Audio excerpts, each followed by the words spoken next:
E aí, pessoal, tudo bem? Aqui é o professor Roger, de História. Vamos continuar a nossa aula sobre o Segundo Reinado, tá bom? Vamos falar um pouquinho sobre a instituição do parlamentarismo no Segundo Reinado. O que é o parlamentarismo? É um sistema político, um sistema de governo, onde o poder legislativo vai ter mais influência na formação de governos.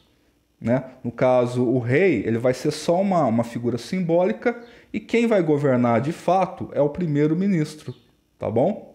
Então, parlamentarismo é uma forma de governo onde o poder legislativo tem mais influência, tem mais importância na política e na formação dos governos, tá bom?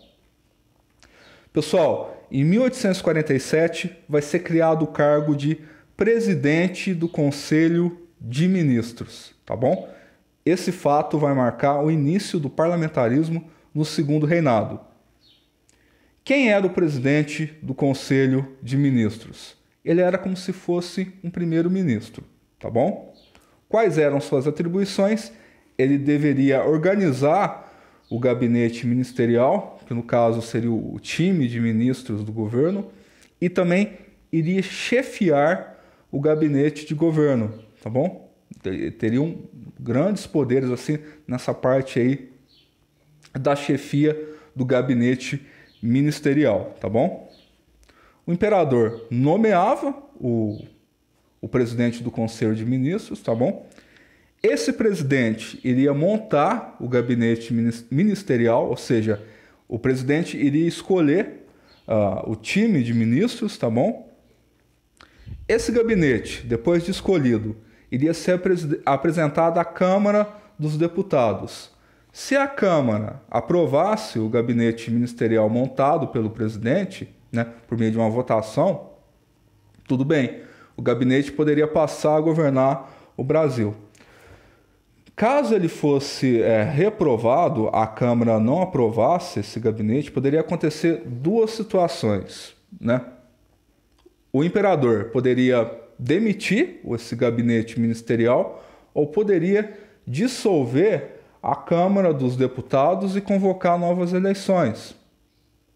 Por isso que os historiadores falam que no Segundo Reinado aconteceu um parlamentarismo às avessas. Por quê? Porque Dom Pedro II detinha o poder moderador, que poderia intervir nos outros dois poderes, tanto no legislativo quanto no judiciário. Então, Dom Pedro ele poderia impor o gabinete que ele bem entendesse. Se a Câmara não aprovasse o gabinete ministerial, ele poderia dissolver a Câmara, ou seja, demitir aqueles deputados e convocar novas eleições, tá bom? Para formar uma nova Assembleia de Deputados e aí sim aprovar o seu gabinete, tá bom? Então era um parlamentarismo às avessas, onde no fato tudo não passava de uma fachada. O imperador, na verdade, detinha total poder sobre o país, sobre a Câmara, tá? Pessoal, agora vamos falar um pouquinho sobre a Revolução Praieira, que aconteceu em 1848. A Revolução Praieira, ela vai ocorrer em Pernambuco, tá? Na província de Pernambuco, hoje estado, em 1848. Pessoal, por volta do século XIX, a produção de açúcar em Pernambuco era uma atividade de extrema importância. Só que aí que surge a seguinte questão. Quase todos os engenhos de açúcar, ou seja, o engenho de açúcar, onde vai fazer essa produção aí de açúcar, tá bom? Pertenciam a poucas famílias de Pernambuco. Por exemplo, a família Cavalcante, que era dona de mais de 1/3 dos engenhos de açúcar de Pernambuco, tá? Agora vamos falar um pouquinho sobre o Partido da Praia. Partido da Praia. O Partido da Praia era composto por grandes proprietários de terra de Pernambuco que foram excluídos desse jogo de poder na província de Pernambuco, tá bom? E liberais exaltados, políticos liberais exaltados que lutavam contra a desigualdade social em Pernambuco. Então você tem o seguinte contexto. Você tem o Estado a província de Pernambuco sendo governada por uma pequena elite social, um grupo de família chamado Cavalcante, desculpe aí, tá bom? Pessoal, havia a seguinte trova popular que dizia: em Pernambuco, ou você é cavalcante ou você é cavalgado, né? Ou seja, então ou você está no poder ou você está sendo dominado, tá bom? Então, o Partido da Praia vai ser formado por grandes proprietários de terra que não faziam parte desse jogo de poder, né? Estavam excluídos do poder político em Pernambuco, e por liberais exaltados, que eram políticos que lutavam contra a desigualdade social, tá bom? Pessoal, os ideais, as ideias dos praeiros do Partido da Praia eram divulgados no jornal Diário Novo, tá bom? O jornal Diário Novo era localizado na Rua da Praia, tá bom? Que ficava na cidade do Recife. Por isso pegou esse nome, Partido da Praia, tá? Porque suas ideias eram divulgadas, né, no jornal Diário Novo, que se localizava na Rua da Praia, na cidade de Recife. Só como vai surgir essa revolta, como vai iniciar essa pequena revolução em Pernambuco? A partir de 1848, o governo imperial vai indicar um novo presidente para a província de Pernambuco. Naquela época, pessoal, não era um governador, era chamado de presidente da província. E ele era indicado pelo imperador Dom Pedro II. Então, vai haver uma troca de presidente, tá bom? O imperador, esse governo aí conservador, vai indicar um novo presidente para a província de Pernambuco, um conservador, que na verdade era um opositor político aos praeiros, né, aos políticos liberais de Pernambuco, tá? Os praeiros não vão gostar do imperador, do governo imperial ter indicado para a presidência da província um opositor político, um inimigo político, né? Eles não vão querer um rival no poder em Pernambuco, tá bom? Então, os praeiros não vão aceitar essa indicação desse presidente para Pernambuco, porque era um cara que contrariava as suas aspirações políticas.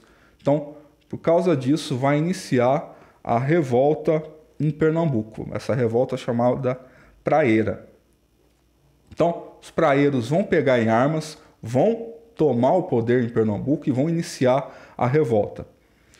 Os praeiros vão divulgar os seus planos em um documento intitulado Manifesto ao Mundo. Gravem isso, que isso cai bastante, pessoal, em vestibular, Enem, concursos e todo tipo de prova aí, tá bom? Então, os praeiros vão divulgar as suas ideias, os seus planos, num documento intitulado Manifesto ao Mundo. O que vai dizer o Manifesto ao Mundo? Quais são as principais propostas? Então, o manifesto vai dizer que é voto livre e universal para todas as pessoas, liberdade de imprensa, garantia de trabalho a todo cidadão. Hoje eu lhes faço essa pergunta: vocês acham que o governo brasileiro dá garantia de trabalho a todo cidadão?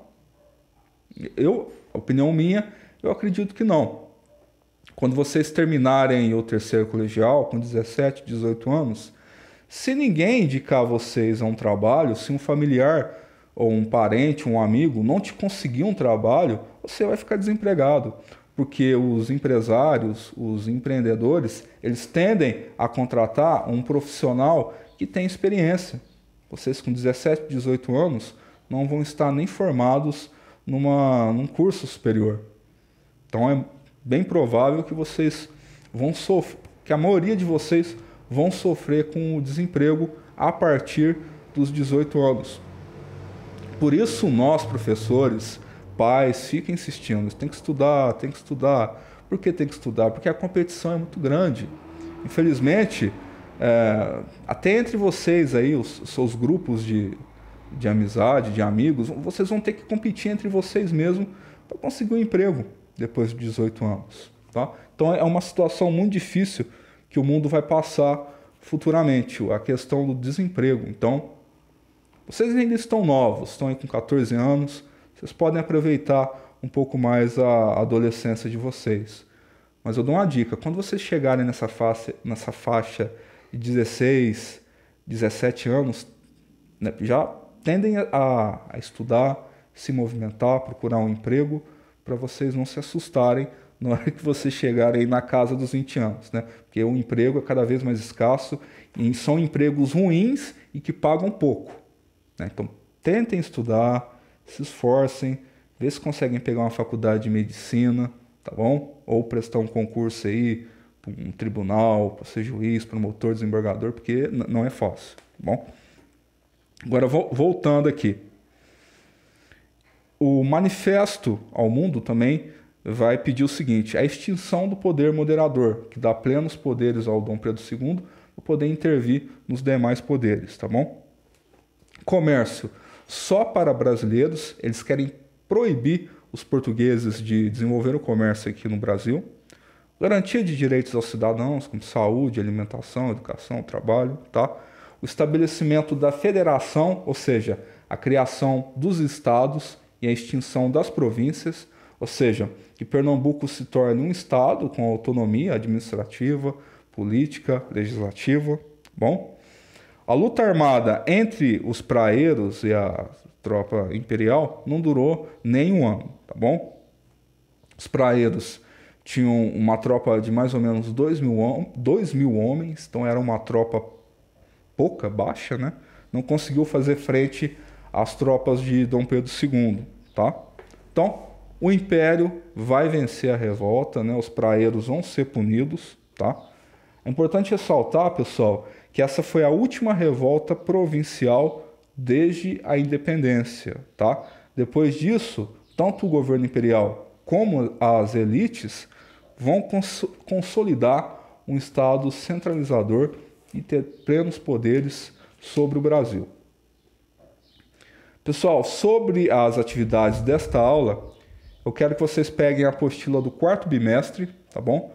Vão lá na página 22, e tentem responder a atividade número 2. Atividade número 2, questões A e B.